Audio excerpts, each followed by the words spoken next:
Learning French numbers 1 to 10. Hello, everyone. Today, we're going to embark on an exciting journey to learn the French numbers from 1 to 10. This skill is not only fun, but also a great stepping stone into the beautiful world of the French language. Let's start with the basics. Number 1 in French is un, pronounced like in. It's simple and easy to remember.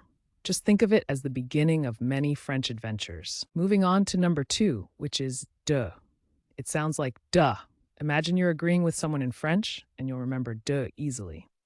Number 3 is trois, pronounced toi. It rhymes with voilà, a word you might already know. Trois is as easy as 1, 2, 3.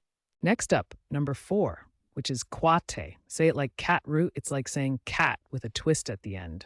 Remember, French has its unique flair. Number 5 in French is cinq, pronounced cinq. It's like sink without the I. It's fun, right? Just sink into the rhythm of French. 6 is up next, and in French, it's six, pronounced exactly like the English six. How convenient is that? Some things are just universal. 7 in French is sept, and you say it like set. It's like setting something down gently. Sept is simple and elegant. Number 8, wheat, might trick you a bit. Pronounce it like wheat. Just think of a field of wheat in France, and you'll never forget wheat. Now, number 9, neuf, which sounds like nerf. It's like nerf with a French accent. Remember, French has its own unique pronunciation twists. And finally, 10 dix, pronounced d's. It's like saying these in English, but with a softer sound. And there you have it, 1 to 10 in French.